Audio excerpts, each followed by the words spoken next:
Obviously a very provocative title, Why Women Shouldn't Rule the World, and especially given the amazing talk that you've just heard. Actually, I do think that women should be more involved with decisions that are happening in the world. My point is more that I believe that everything in living in nature requires balance, and I think that we've been living in a world of imbalance for a very long time. We've been living in a world that has a history of leadership, decision and policy making that has been mostly made by men using their masculine energy.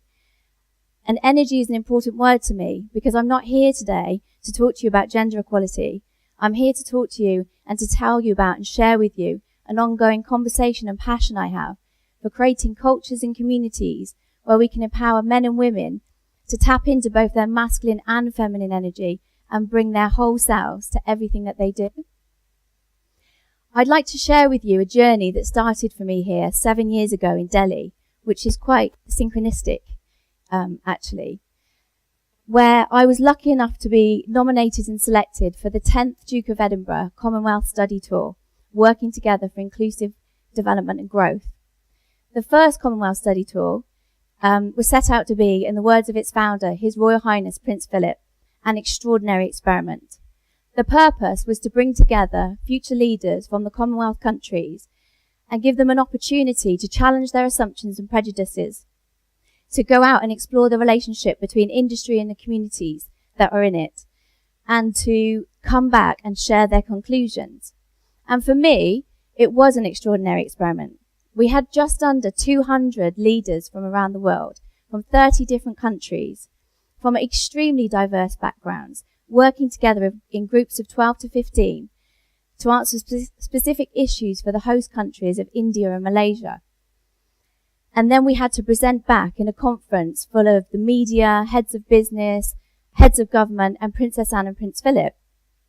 Now, the group that I was in were tasked with staying in Delhi, and we were asked to answer the question that did we think that the GDP growth of India was inclusive and sustainable?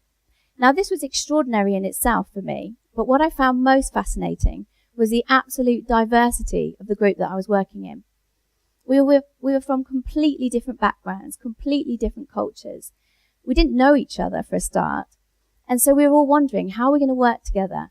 Who's the most senior? Who's the most experienced? Who's going to lead us? And then for me, something pivotal and remarkable happened. I offered with some trepidation to provide some structure to our first meeting, and with obvious relief, everybody accepted and agreed. Now, I definitely wasn't the most senior or the most experienced person there.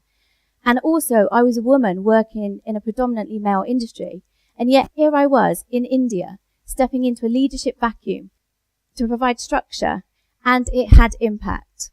They definitely wanted me to help. So that was the first of 3 startling realizations I had while I was there in India. The second one also happened during our first meeting, and this was when our host from the Confederation of Indian Industries provided us with a schedule of meetings for our tour. There were people that were going to be meeting over the 2 weeks, and I can remember my growing sense of unease as I looked through the schedule, and I looked at my colleagues, and they were all nodding. And finally, I felt the courage to speak up. And I wanted to know from my colleagues, did they think that the people that we were meeting over the 2 weeks were a fair representation of people from India to answer our question? And I can remember my heart hammering in my chest, just like now, as I asked that question, and then the surge of excitement I felt afterwards when I noticed that they were realizing what I was actually saying. And we began to work together to collectively and collaboratively question the tool that had been created for us. Why weren't we visiting the slums, the charities, the social enterprises, and the entrepreneurs? The people who are constantly fighting in a system where the poverty gap is getting larger. The people who don't have the benefit of the infrastructure and where resources are becoming more exclusive. Why weren't we visiting women and children, the future leaders of the country, who should and would have a say in how it is being managed and developed? And they'd have really creative ideas about how to do that too. I also remember the look on the face of our host as he watched us tear up our schedules and he realized that he had a rebellion on his hands. Now, I'm certain that 90% of the hosts who were part of that study tour would at that point deferred us to their managers and said, I don't know what to do about this. But as Vivek looked around at our determined faces, he rolled up his sleeves and he got stuck into helping us to create a whole new kind of study tour.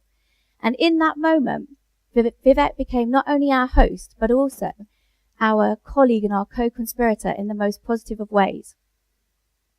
He chose not to listen to the words, the historical and cultural leadership words in his head that said, this is not possible. And instead he said, why not? Which I thought was amazing. Again, this was about balance for me, not pure rebellion. We also needed to go and visit the CEOs and the policymakers. But what I really wanted to know is if what they would say would be aligned with the community on their doorsteps. And for the most part, it wasn't. So I could talk all day about the wonderful experience that was the study tour, the tears, the colourful conversations, and the cultural confusions, of which there were many. I don't have time to do that today, so instead I would like to share with you my third and most powerful realisation.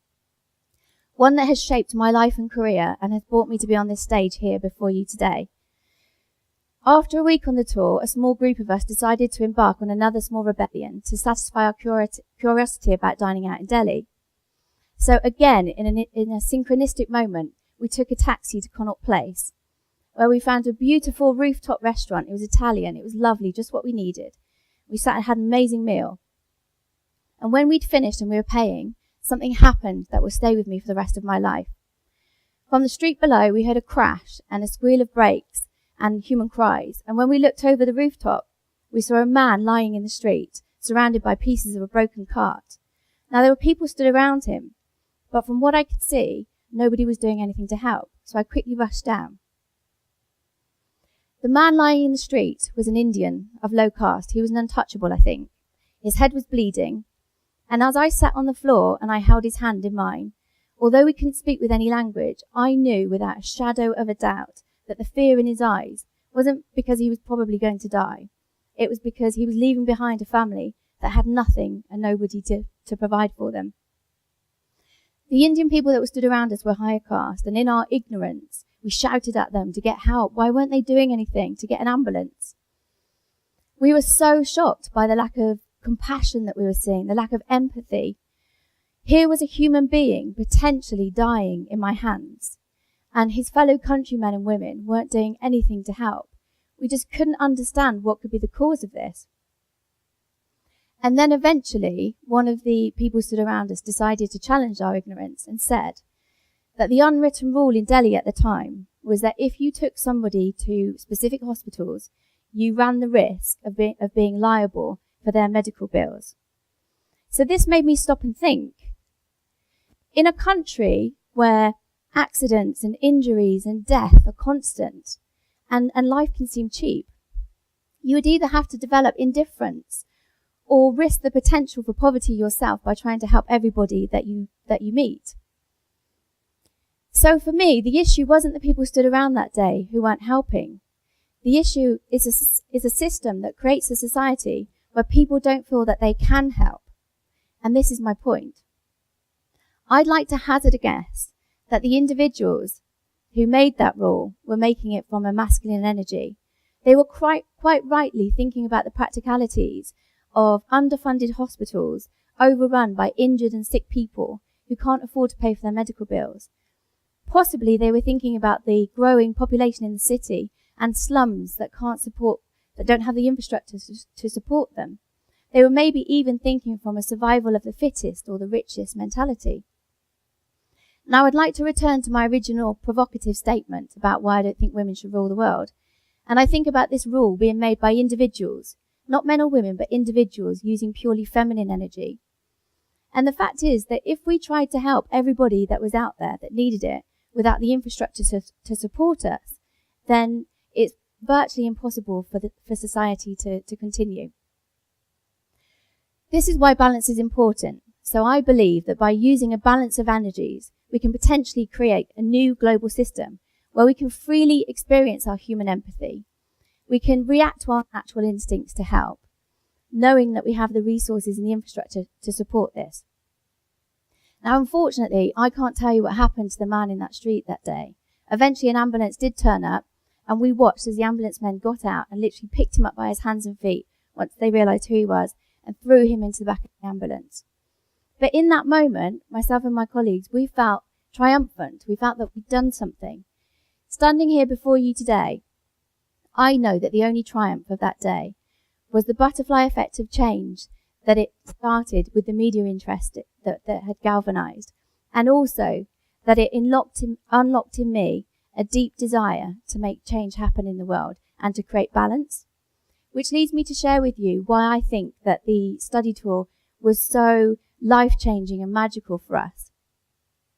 We empowered each other and ourselves to lead an experience that was driven by our desire for balance. Balance in our ability to tap into our leadership decision-making in terms of masculine and feminine, and also balance in our ability to tap into the ideas and the experience of both the culture that we were in India, and the collective cultures that we brought with us.